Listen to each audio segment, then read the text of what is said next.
today's lunchtime lecture, which is generously sponsored again by Pateau Associates Engineering, who are our sponsors for the month of August, Women's Month. Today we have Noluthando Zulu with us to talk about the underrepresentation of technical women in executive roles in mining companies. Thando is currently the Executive Associate to the Group Director of Anglo-American South Africa. She was previously a Senior Resource Analyst in listed equities at the Public Investment Corporation. She is a qualified geologist with an undergraduate degree and honors degree in Geological Sciences obtained in 2010 and 2011, respectively. She is currently registered at Wits University doing her master's degree in mining engineering, majoring in mineral economics. Thando worked as an underground geologist for Harmony Gold and Royal Bafokeng Platinum before moving into the financial sector, working as a sell-side mining analyst for Arqaam Capital and Vunani Securities as a Senior Analyst in resources at the Public Investment Corporation. She is also a director of a Black female-owned drilling company, Douala Drilling and Logistics, and Public Relations Director for the Bologna Female Network. She is passionate about the mining industry, financial markets, and women's rights. So, Thando, tell us, what inspires your thesis on technical women at an executive and board level? So, my thesis had nothing to do with this specific topic in the beginning. I wanted to demonstrate at master's level what I had learned and the skills that I had gained from working as an underground mining geologist, and then, of course, working in the financial services sector.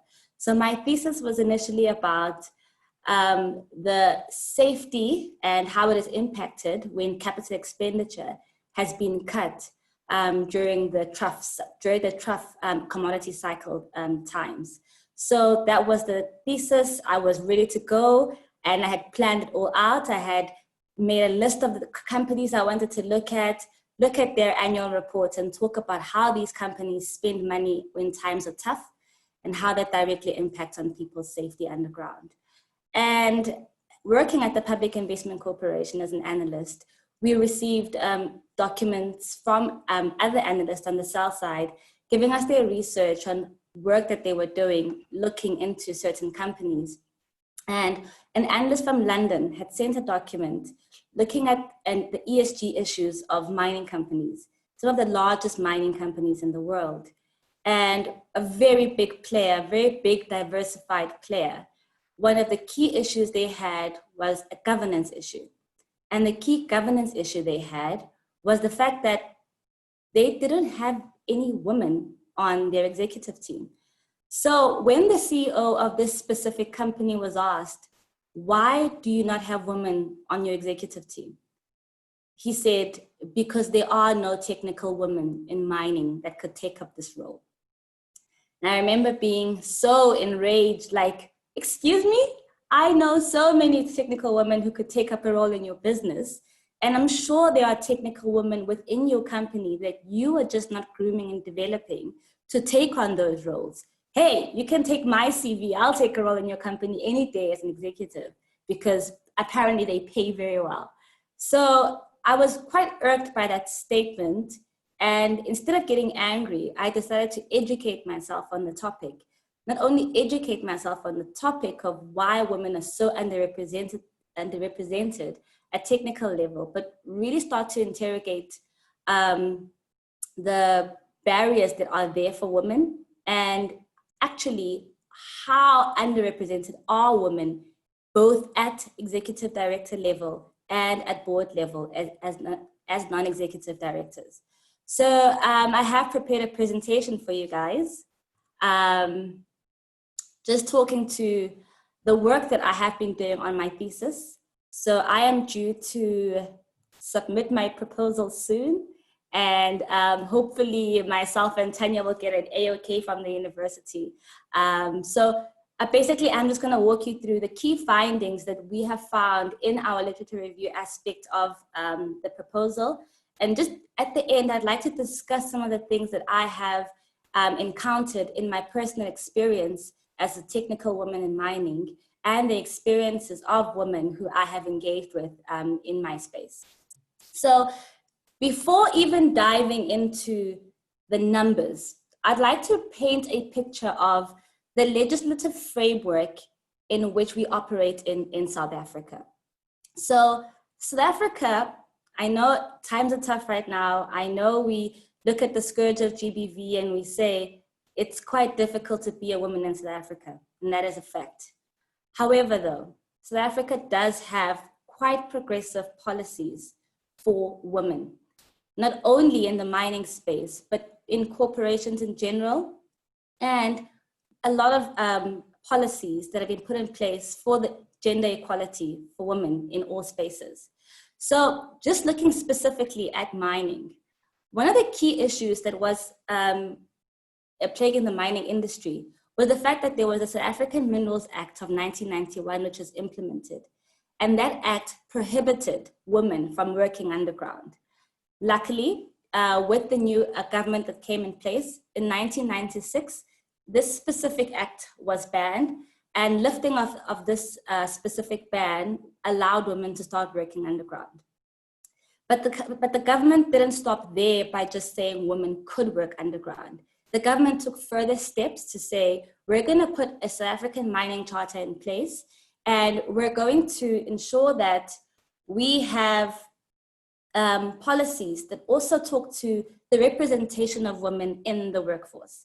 So in 2002, when the mining charter was introduced, the mining charter was there to ensure that 10% of the workforce by the year 2009 would be women. This was followed up by the Minerals Development Act of 2002. So as I mentioned, there's quite a few policies that are in place in South Africa. So when we're looking at a legislative perspective, our government is putting legislation in place to ensure that women are not only allowed to be on the mine, but mining companies are held to a certain standard of the number of women and opening up doors for women within mining companies. So I wanted just to paint that framework of where we are currently operating as a country. Now, when we look at how those numbers have translated, we see that there's been quite an uptick in the number of women that are participating in the mining sector. In 2002, only 11,000 of the entire workforce was women. This has increased by almost 400%. And according to the Minerals Council, there were 56,691 women working in mining in the year 2019 of the 450,000 workforce of the mining sector, which meant that 12% of employees of the mining sector were women. More especially, what we can see is that the numbers don't look too bad when we look at management. Top management in mining companies, 17% of those are women. 17% of senior managers in mining companies are women. Professionally qualified individuals in mining companies, 24% of those are women. When we look at skilled technical professionals, 18% of those are women. Now, we have a lot to be proud of as a country, and this speaks to the progressive policies that have been put in place to our government and work that has been done by mining companies to ensure that women are included in the mining industry. And you'll also see by looking at the commodity breakdown that women are quite represented amongst all the commodities. But what I also noticed was women are largely represented in chrome, other minerals, iron ore, and diamonds, and of course manganese. And those are sectors where we know are predominantly open pit operations. When we look at our underground, notoriously underground operations, which are your PGMs and your gold sectors, the numbers start to dip a bit, and we only see 12% of the workforce being women. That being said, the numbers are a lot better than what they were in previous times. So I would like to first define what technical roles are on in a mining company. So, I found this incredible diagram by Women in Mining and the PwC, and it just broke down the 3 different career paths one can take within the mining space. The first, of course, is what we deem working with the ore body. And that's where technical women really sit. So these roles include research and development roles. They include roles that one can take on as a geologist or a geochemist or geophysics, remote sensing, and then of course, actual mining engineers, chemical engineers, mechanical engineers, electrical engineers, all which deal at some point with the ore body or the manipulation of the ore body. Other roles which are in the mining sector include a license to operate, which hold jobs such as health and safety, dealing with communities, dealing with environmental issues that mining companies often face, and of course HR, which is talent management, resourcing, and skills development. And then lastly, a role which can be taken on in the mining sector is that of a corporate role, dealing largely with strategy and business development, investor relations, marketing, and sales, and of course, legal and communications. That being said, historically, men predominantly worked with the ore body, while women took on roles which were in the license to operate and in the corporate office. As women were prohibited from working underground with the South African Minerals Act of 1991, women were often left to take on roles which were secretarial roles, admin roles. Basically, women were allowed to work at the mine. Women were not allowed to work in the mine. And that may have played a large factor into why we see such a small number of women in core technical roles as we see today. So I basically took a list of the top 10 largest companies in South Africa. And by largest companies in South Africa, what I mean is I looked at the market capitalization of these companies. So looking at the value. So the size is determined by the value. And the reason why I went about using this method was because I wanted to capture the largest companies because they play in a majority of the commodities. So these top 10 companies cover gold, cover iron ore, platinum, and of course, coal. So that being said, I looked at these companies, and what I wanted to look at specifically in these companies was what is the representation of women at board level and at executive director level. But above that, I wanted to look at what is the representation of technical women at these specific levels. Now, as defined, technical women are women who have a background in dealing with the ore body itself.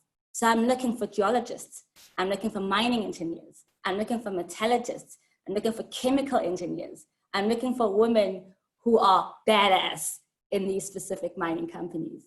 So in the top 10 mining companies in South Africa by market capitalization, there are 108 non-executive directors. After 108, 32 of those are female. Of those 32 females, 11 of those are technical females. So this means 10% of non-executive directors in the top 10 largest companies in South Africa are women that are technical. Moving on to the executive director representation. So the top 10 companies, once again, in South Africa, there are 97 executive directors in these companies in totality. 17 of those are female. And of those 17 females, 5 are technical women. So the point I was trying to drive across with looking at this specific study was to say a lot of work has been done by our government in putting policies that are quite progressive in place, holding mining companies accountable and saying women should be represented within your businesses. But is it important that women are represented? But what roles are those women holding in that representation? Are women holding key strategic roles that drive the business, that drive where the business is going? Or women still, like the women of 1991, holding roles that are supporting the men in the business? And when I actually take a deep dive, sorry, just to show you again, only 5% of the top 10 mining companies are executive directors are female. So when I look at mining companies, I said, let me look at the executive directors. As per the previous slide, I had mentioned only 17 of the 97 are technical women, are women. So I said, well, let me break this up. Let me actually look at the roles that are held by these women. And as you can see, one of the executive directors in the top 10 mining companies listed in South Africa is a chief executive officer, contrary to the 7, which are human resource directors. Now, what is very important and what I want to highlight is I personally don't believe that one role is more important than the other. And the intention of my report is not to put down anyone in the role that they hold within the mining sector. I was a young graduate geologist, and I often went to cry at HR when I had issues on the mine. And I understand how everyone's role is important in the entire ecosystem. But the question I'm trying to ask is, are technical women being represented in extremely senior roles in our companies? And looking at this chart, women in executive roles are highly represented in human resources, corporate relations, often seen as chief financial officers, and chief sustainability officers. So just putting a border around this, we can see of the 17, only 5 of these women are technical women, which means 70% of the executive directors are not technical women and don't hold technical roles. And of that 70%, 60% of them are human resources. So to add another layer of complexity, we see that there are 5 women who are technical when looking at South African companies: Chief Executive Officer, Chief Geoscientist, President of Operations, Chief Commercial Officer, and Chief Technical Officer. Unfortunately, 4 of those roles are held by women in an Australian company, which just so happens to be listed in South Africa. So if we're looking at an actual level of women on the mine, in the mine, and driving change in how mining companies are run, our faith is in one woman who is the CEO of only one of these companies in the top 10 listed mining companies in South Africa. So what does this all mean, and what is the point of this thesis? So I think we all know that diversity is important. King's 4 has come out and said that it's important that, boards and executive director roles are diverse in terms of gender and race and age to have a more robust conversation. We've also seen that companies that are diverse in terms of gender perform better financially. They have better profit margins and they have a better return on invested capital. So it's quite important to be diverse, but clearly in South Africa, especially in the mining sector, we're not. We also have legislation in this country which is pro-women. Legislation in this country is not only pro-women, as I mentioned, just in the mining sector. We have examples when looking at our cabinet in 2019, our cabinet for the first time reached a 50% parity of men and women. However, this doesn't seem to be trickling down as fast, specifically to our sector. And the reason why I specifically chose this topic is while I was working at the Public Investment Corporation, I had an experience that I didn't really have whilst working as a miner. And that was to look around and to see women holding powerful positions, core positions in their specific industry. Women who had climbed up the ranks of the financial sector and become chief financial officers. Women who had climbed up the ranks and led teams, becoming general managers. Leading, in my company, we had a property team, which consisted of all women. The head of that business was women. The head of consumers was women, running one of the biggest funds at the Public Investment Corporation. The head of our external managers, a woman.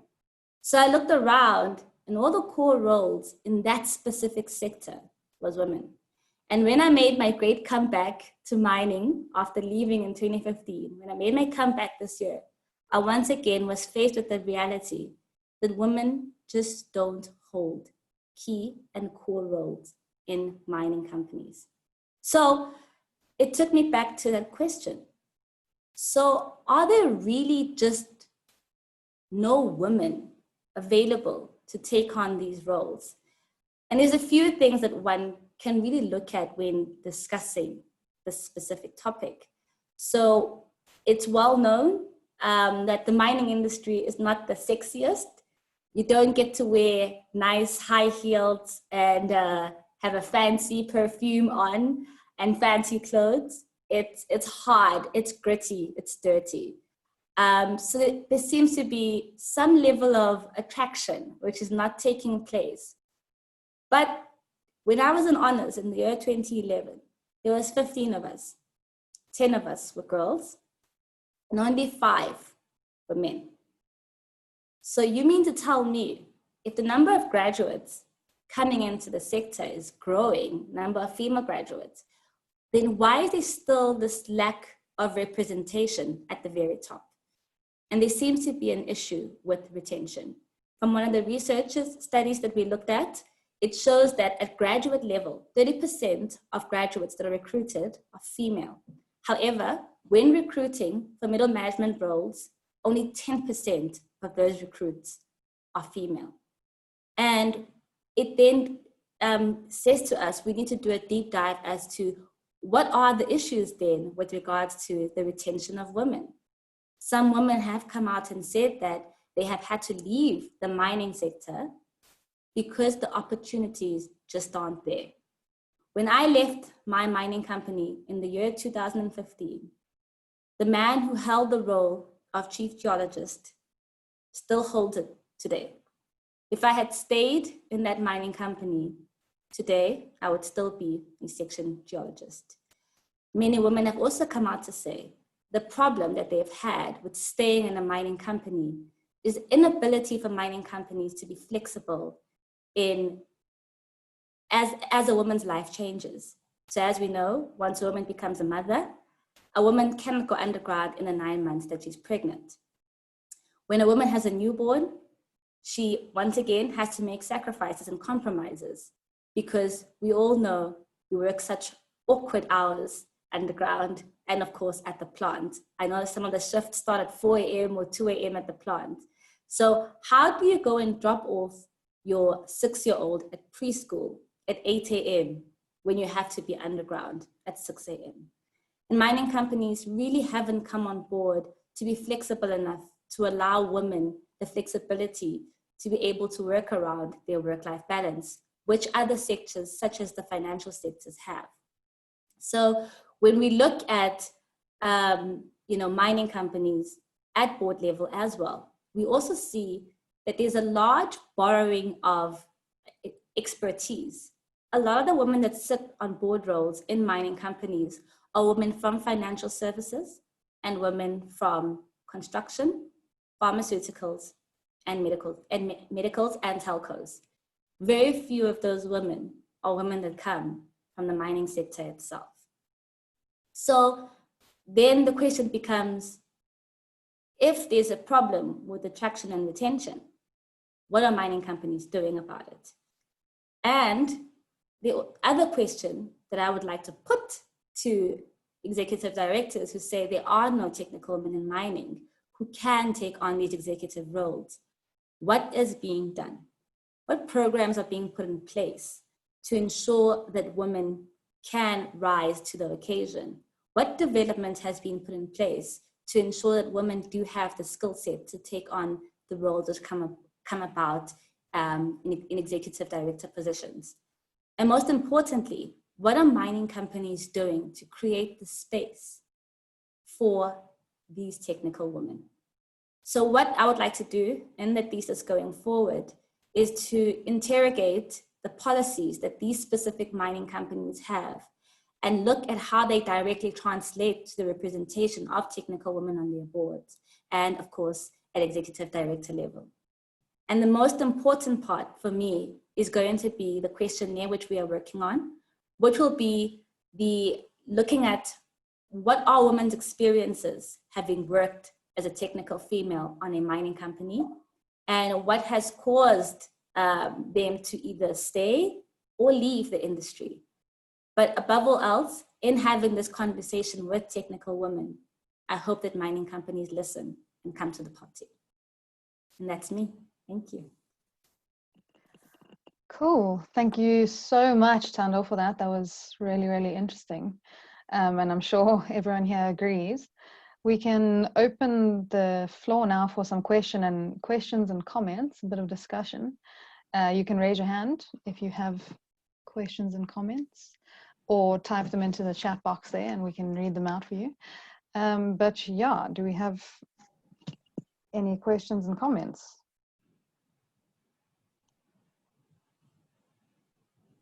Don't see any hands raised. Or you can just unmute yourself and go for it. Yeah, or that. There we go. Okay, some hands raised. Okay, Regina Malloy. Hi, Noluthando. I think you've got an excellent topic. It's a difficult one to talk about, you know, because it's a new sort of space that women are trying to take up. I just want to share with you a personal story of myself. I left Australia in 2006. I worked for BHP Billiton in their iron ore business, in their corporate office. There were 5,000 employees across that business. And I would sit in management meetings. They'd have a get-together once a year with about 40 to 50 managers that ran the whole entire business. There were 2 women in that room in 2006. I was the exploration manager, and there was a HR manager. And I remember standing up and asking the president at the time, can we employ more women? Because there's not a lot of women in this room. And at that point, I was told basically to sit down and we would discuss that offline. But today, if I walked into that business, I think I'd probably see 30% women. So the change in Australia since 2006 is massive. When I came to South Africa in 2009, I was so impressed going into the BHP office to see so many women. Yeah. You know, difference being childcare and a lot of other cultural differences.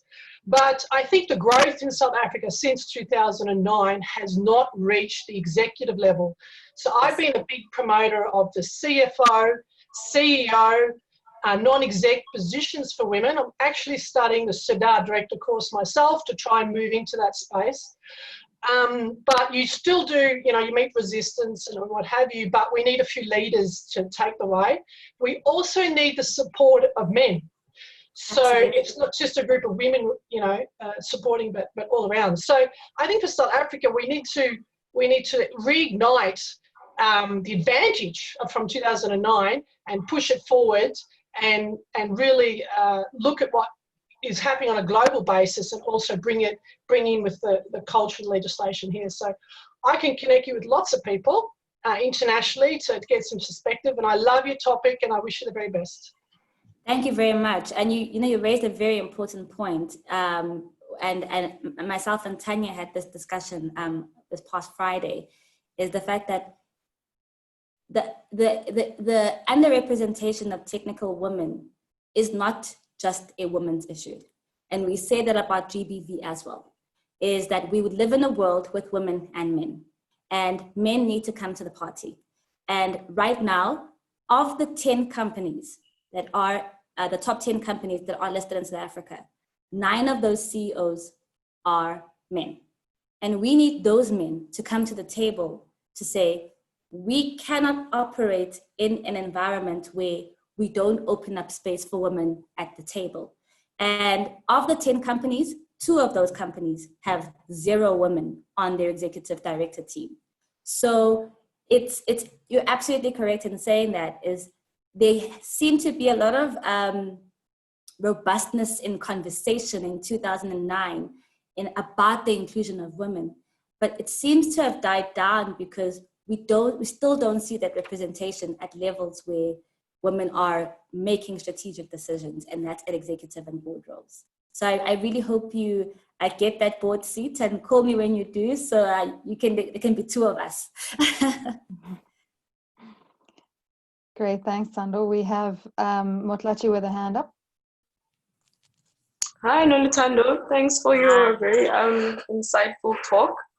You did well and was not nervous, so big ups to you. Thank you so much. So my question is, how do I phrase this? So you mentioned, a very interesting point that, women have I can say a different lifestyle or different responsibilities compared to men, like, especially when you think of, like the family household and how women, you mentioned the specifics of like, women having to get, not being able to go underground, when they have a baby or, they're pregnant, things like that. And so I thought to myself, I'm like, okay, so mining and, all these technical roles that executive roles that we are aspiring for women to sort of dominate more, they are after all a business, right? I mean, so my question is, what are the practical policies that need to be implemented that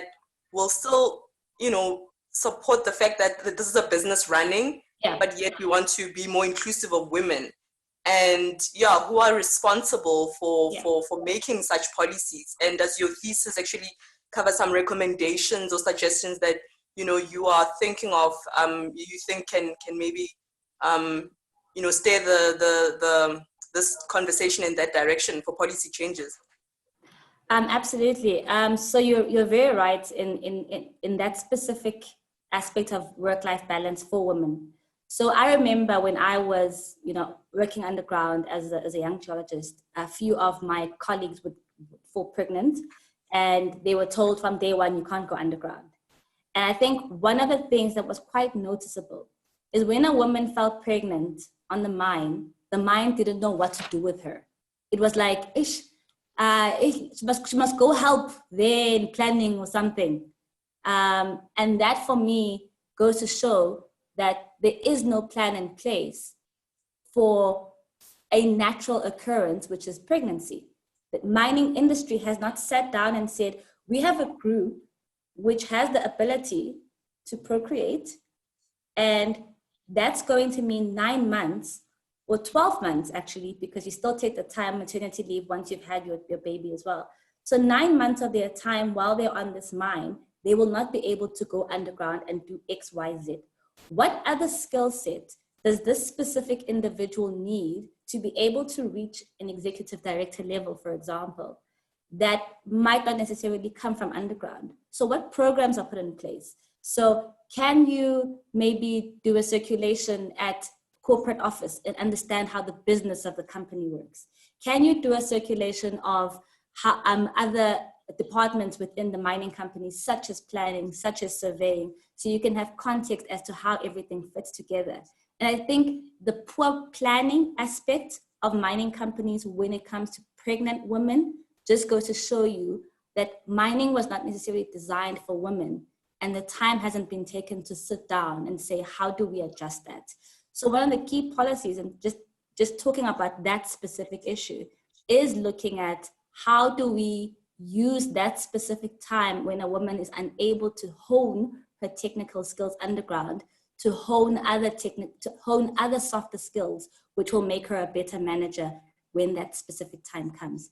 And then of course, there is the whole work-life balance aspect of, women having to drop off their kids at 8 a.m., but work starts at 4 a.m. that for me is, again, mining companies not coming to the table to speak to women and be flexible around things like that. So putting policies in place just to say, we understand that women take the brunt or bear the brunt of being the leader in the household. Therefore, there can be flexibility in hours. I mean, I'm working at the corporate office right now, and I have flexibility and able to work from home. And if anything, COVID-19 should be telling mining companies and showing mining companies that if you can make adjustments around this global pandemic, you can make adjustments for a core member in your business, and that's your technical woman. So I would hope that policies just to allow women the flexibility to grow outside of just that specific skill set are put in place. And of course, flexibilities in when women can come to work and go home and be able to thrive in the workplace and home as well are also put in place. Thank you so much. It's a pleasure. All right, do we have any more comments? I see there's a comment from Katie Hill in the chat box there. Really awesome talk, Thando. Great to see the actual numbers and stats to quantify an issue everyone is aware of. Thanks for a great talk and good luck with the rest of your research. Thank you so much. And I think one of the things that I, just wanted to speak to as well was around mentorship and structure. So having worked in the financial services sector, I saw that there seems to be a lot of structure around growth and development within the business. So for example, if you look at the CA program, there's the first year of your, CAs are going to come after me and kill me for this because I'm going to get this so wrong. But they have board exams and they have, the first year of is it called articles? Oh, don't kill me. First year of articles, second year of articles. And then there's a clear path really of that you can take when you come in as a young CA graduate. And I feel that the lack of a clear path in mining companies has held a lot of people back. Because you just end up in a rut. You end up stuck and you don't know how to move on to the next place because there isn't that clear path.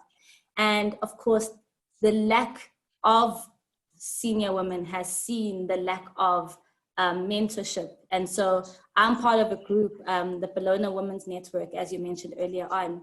And we are trying to really build a platform where women can come together seeking mentorship from each other, and not even necessarily just about mining, but just about growing within corporate.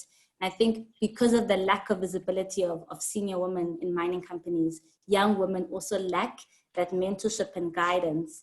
And therefore you see a lot of women, young women, dropping out for sectors such as the financial services sector, which are willing to be so much more accommodative and accommodating of women and their needs.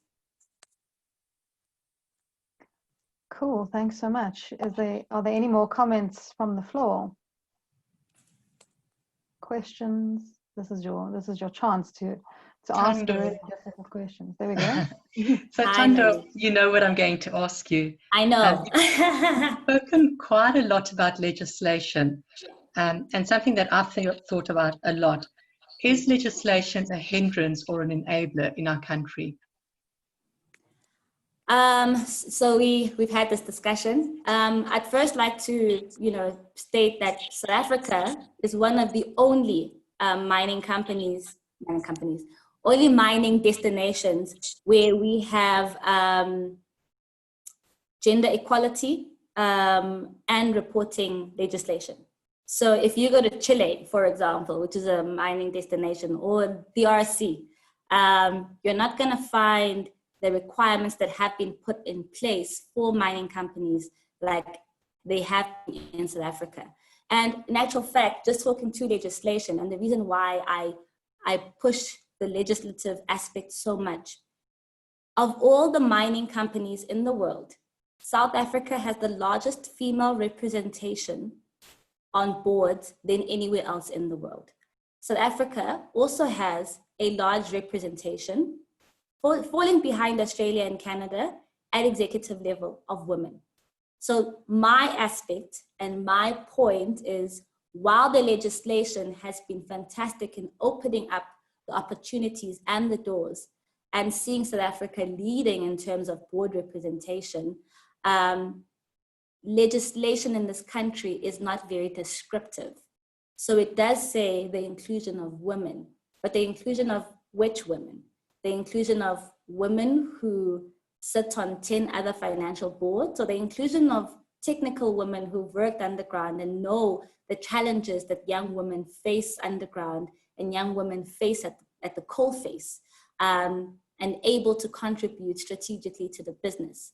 So I do think that the hindrance of the policy is its inability to be descriptive and state in plain English that we need technical women an X amount to be sitting on boards and an X amount to be represented at executive level. And that's why you see mining companies taking the easy route of bringing in resources from external sectors such as finance, and having a lot of chief financial officers and having a lot of CAs sitting at board level and having the underrepresentation of women. So if our legislation were to say in black and white that technical women need to compose of an X amount at executive level, I think mining companies would definitely lift up their socks and do a lot more to ensure that the women that are on the mine and in the mine are developed to run the mine. Thanks so much. That's very well put. Thank you. Cool, thanks, Nolene. We have another question from Matlachi in the chat there. With your experience in finances, will you be looking at how mining revenues are affected because of the inflexibility of accommodating women at executive levels in mining? Maybe a suggestion to your current thesis or a follow-up to your thesis. Yeah, absolutely, absolutely. So with the current thesis, Tanya keeps pulling me back because I have all these amazing ideas that I want to do. I want to take these numbers and run spreadsheets for days. And I'm very lucky. Tanya says, remember, we're going for the moon landing. We're not trying to reach Pluto. So absolutely, I would like to take that into consideration. There actually has been some work done by Women in Mining UK and PwC that points out the diversity aspect and the financial impact that diversity has on boards and executive teams. So you'll see that they say of all the mining companies, the 100 mining companies in the world that they looked at, women with mining companies with women on their boards made better decisions because of the robust conversation that takes place in the boardroom, went after less risky assets and therefore saw less impairments and losses. And most importantly, companies that have diversity across the board in terms of their executives and their board execs saw that there were higher profit margins and most importantly, a higher return on capital invested. So that work is already out there. I would like to, however, bring it down to a technical mining perspective and say, looking at these 10 companies, this is how many have 10 executive women that are represented, and this is how they perform financially. And what I also would like to say is that when looking at the board composition of these specific companies, both globally and in South Africa, when you look at the men that sit in executive roles, and when you look at the men that sit in board roles, those are men that come from mining. Those are men that have run mining companies. Those are men who have been chief directors, chief executive officers, chief operating officers. It's men with ample years experience. It's men who've worked out in the field as geologists. However, the same cannot be said for the female representation. It's usually women who come from outside of mining. So I absolutely will be looking at the financial impact of not having technical directors as who are females. Great, thanks so much. I hope that answers the questions. Do we have any further questions? There's one more question in the chat box here from Paul. I am a recent graduate in Bachelor of Earth Sciences in Mining and Environmental Geology. I've found that getting into the mining industry is difficult. What advice can you give recent graduates to attract potential employers in the industry? The one thing I always say, because I get this question a lot, and I often get young people who say, can I send you my CV? And I always say, it's important to start somewhere. And I remember when I was in my honors year, I'm sharing a personal story now. When I was in my honors year, I had a bursary with Eskom. And Eskom, so I had my bursary with Eskom from the time I was in my second year. I had to choose between a bursary from BHP Billiton and Eskom. And the Eskom bursary gave us more cash. So I chose the Eskom bursary. Little did I know that Eskom was going to face some issues. And in my honors year in September, I was told that Eskom would not be taking me for a job in the next year. So what any mining graduate will know, it's very important that while you are still in school, while you are still doing your undergraduate and your honors degree, to get that bursary so you can have a secure job, because jobs in the mining sector are so scarce. And unfortunately, the mining sector in South Africa is a sunset industry. So that being said, I get a call in September towards the end of the year saying, unfortunately, we don't have a job for you, so good luck. And I remember just taking my CV and sending it to every and any mining company out there. And so what I then did was I decided, okay, so I don't have a job, I'm going to do my master's just to keep me busy. And I was very fortunate that I had parents who could afford to put me through my master's program. But I also knew above my education, I needed some technical experience. So I started knocking on doors at local engineering firms within my city of Durban. So I would knock on doors and say, even if you don't want to pay me, I'm willing to work for free. I just need to get something on my CV so people can see that I not only have the education, but I also have the technical ability. So I always tell young people it's very important to start somewhere. And if it means going to a company and saying you'd like to offer your services, just so that you can learn, just so that you can have something put on your CV. A lot of people who come from a geology background want to get into big mining corporates right off the bat. And unfortunately, because of how intense the competition is, with 100 graduates and 5 roles, it's going to be difficult to get in. So you also have to be flexible in what you want and flexible in how you get what you want. So there are many engineering firms that actually do look for geologists and geoscientists and environmental geologists. So I would say open your mind and be open to opportunities that just may fall outside what you're looking for. And that experience is definitely going to assist you. And I do know, I'm just seeing a comment now saying that there's such a scarcity of jobs. It's very true. There is a scarcity of jobs, but you also have to understand there are other sectors that are looking for young people like you. There are a lot of consulting firms that are looking for engineers because they like how you think differently to the 20 CAs. And that goes back to the importance of diversity. It's important to have a table where the people think differently and challenge the way of thinking and challenge the culture and challenge the strategy. So as a young person, don't just look at what you were told you can get with that degree. Look at the opportunities that also lie within our current environment. And we're seeing a lot of work being done in the 4th Industrial Revolution and ICT services. What can you take from your skill set to build on that? How can you go into a consulting firm and add your knowledge of the mining industry and add your knowledge of how engineering works? You just need to be open because unfortunately it is a difficult time and the economy has taken quite a hit and the economy will be in quite a lull in the next coming 12 months. So be open to new opportunities, be open to learning from different people, and be open to doing something different that you had not even thought of, but actually might be the right path for you. That's really great advice. I 100% agree with you there, Thando. We have another question in the chat from Tumi.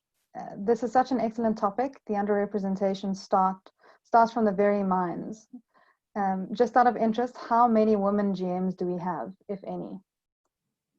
That's a difficult one to say. There are quite a few GMs, especially in the coal sector that I know of. Even in the company that I work for, there's quite a few female GMs, but that's a difficult one for me to say. And the reason why I have focused on the executive level and the board level is because those numbers are printed in the company's annual reports. So these are public companies. So they go out of their way to print such figures because they're important to shareholders and other people who are invested in the company.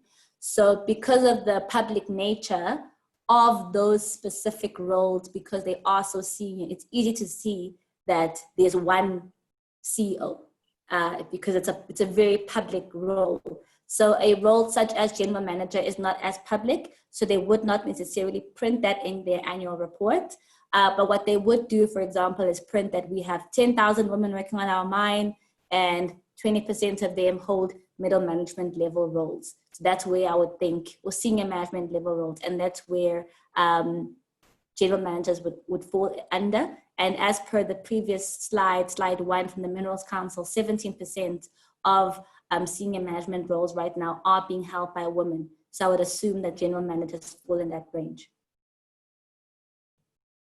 Cool, thanks so much. Final question from Daneo in the chat. I'm a final year mining engineering student and have also noticed the scarcity of jobs in the industry and how much more harder it will be for me to get into the industry since I'm funded by an NGO. So my question is funding for masters available? There are quite a few foundations out there that fund master's programs.